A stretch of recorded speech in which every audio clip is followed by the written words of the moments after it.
Život im denne znepríjemňujú potkany. Tie sa špacírujú okolo bytovky a naháňajú ľuďom strach.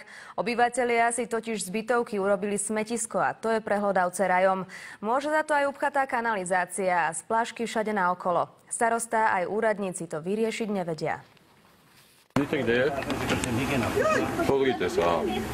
Malí ľudia tu chodia, to už sa neboja tie potkany. To sú zvyknuté tuto chodiť pomedzi ľudí. Toto je realita ľudí, ktorí bývajú v obci Nižná Slaná. Potkany sa začali množiť v okolí jednej bytovky. Také potkany, čo som sa minule dobrý infarkt som nedostala z toho. Tu chodia pomedzi ľudí už. Tie sa vôbec neboja, to sú degenerované tie potkany. Bytovku kedysi obývali baníci, no keď baňa Siderit skončila, baníci sa pobrali inám.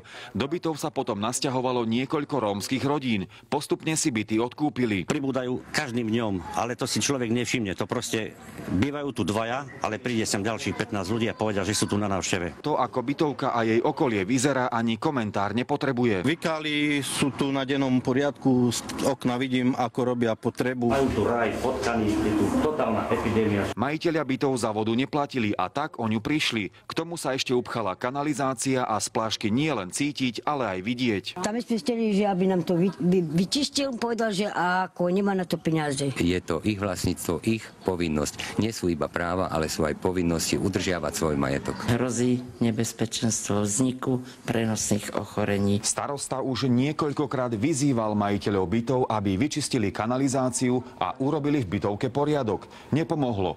Narad prišli ďalšie výzvy s hrozbami pokút. Či to s ľuďmi pohne, na to sa určite prídeme pozrieť. Marian Ujházy a Peter Žatko, televízia Markíza.